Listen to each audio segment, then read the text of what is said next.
Assalamualaikum warahmatullahi wabarakatuh. Jumpa lagi dengan saya di channel Kang Hayat.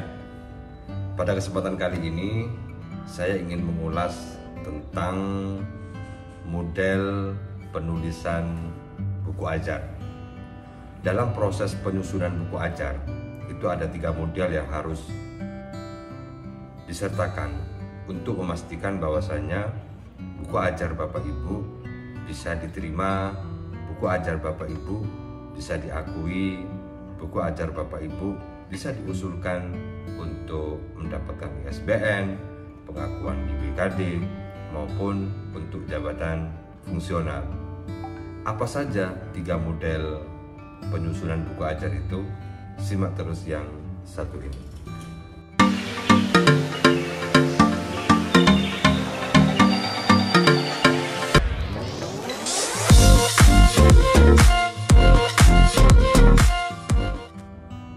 Tiga model dalam penyusunan atau penulisan buku ajar itu berkaitan dengan penempatan ciri khusus dalam buku ajar. Buku ajar itu sesuai dengan penjelasan di POPAK ataupun di petunjuk teknis dalam pengurusan jabatan fungsional itu adalah buku pegangan untuk pendukung pembelajaran. Artinya, buku ajar merupakan buku referensi utama di dalam pembelajaran. Di setiap mata kuliah, alangkah luar biasanya kalau seandainya disertakan, disajikan dengan buku ajar yang dapat membantu mahasiswa untuk belajar secara mandiri, secara kreatif, belajar secara serius dari buku-buku ajar yang kita sajikan. 3 model itu, yang pertama adalah terkait dengan ciri khusus dari buku ajar yang memastikan bahwasannya analogi berpikir buku ajar itu dari RPS. Maka penempatan RPS untuk model yang pertama adalah RPS-nya disertakan secara keseluruhan di bagian awal buku. Jadi ditaruh di bagian awal buku sebelum masuk ke bagian isi buku. Mulai dari deskripsi mata kuliah, kemudian output, outcome, sampai ke CPL, CPMK. Itu disertakan di dalam bagian awal buku. Dilampirkan secara keseluruhan, lengkap dengan tabel-tabel pertemuan mata kuliah. Nah, model ini biasanya digunakan atau dipakai untuk penyusunan diktat. Tetapi boleh enggak misalnya buku ajar menggunakan model ini? Boleh. Yang kedua, model kedua, bahwa deskripsi CPL, CPMK dalam penyusunan buku ajar itu ditaruh atau diletakkan di setelah judul bab. Setelah judul bab itu ada deskripsi topik, kemudian ada CPL di masing-masing yang ingin dicapai di dalam topik itu, dan di bawah nanti ada CPMK. Baru masuk ke dalam konten atau substansi dari isi sub A, sub B, sub C, dan seterusnya. Artinya bahwa ciri khusus dari buku ajar itu, deskripsi CPL, CPMK itu diletakkan di masing-masing bab buku ajar. Seluruh bab itu di dalamnya, setelah judul bab itu ada yang namanya deskripsi, CPL, dan CPMK. Sedangkan di akhir bab itu disertai dengan rangkuman atau review dan soal atau tugas atau bentuk diskusi lain di akhir masing-masing bab.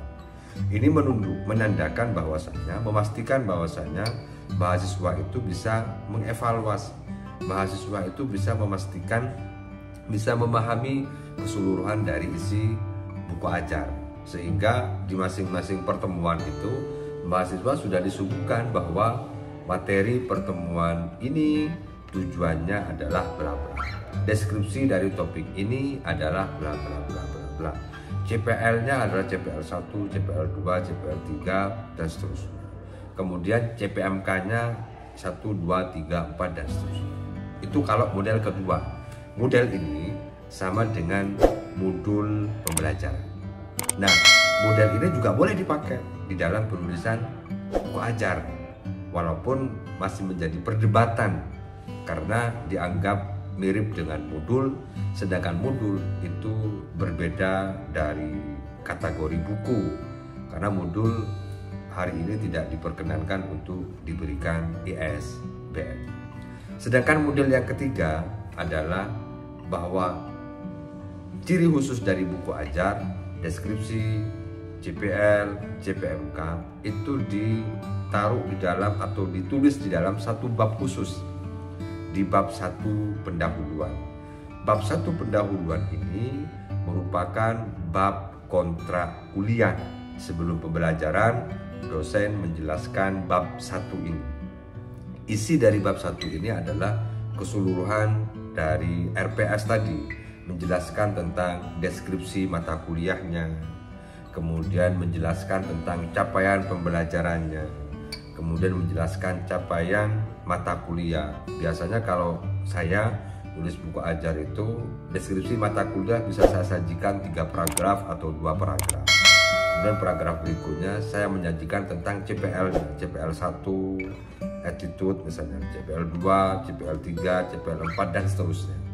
CPL kemudian di bagian berikutnya adalah CPMK. Semua CPMK saya narasikan, saya deskripsikan bahwa CPMK ini adalah bla bla bla bla. CPMK kedua merupakan bagian yang tidak terpisahkan dari topik di mata kuliah, topik di topik A, B, C, D dan seterusnya.